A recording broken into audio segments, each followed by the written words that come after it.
మెదక్ జిల్లా నరసాపురం శివాలయం వీధి 4వ వార్డులో బోనాల పండుగ సందర్భంగా ఫ్లెక్సీ ఏర్పాట్లు చేస్తుండగా విద్యుత్ షాక్తో మల్పర్తి హర్షవర్ధన్ మృతి చెందాడు.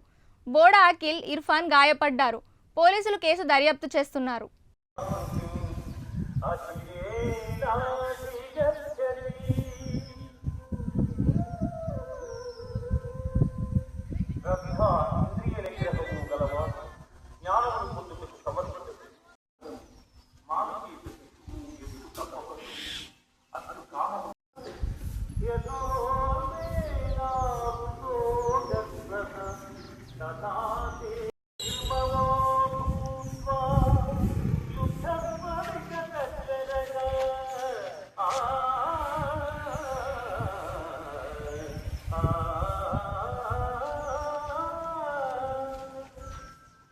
అర్జున, నీ గుణ సమస్త కర్మలను నాయకుడు సమర్పి జ్ఞానము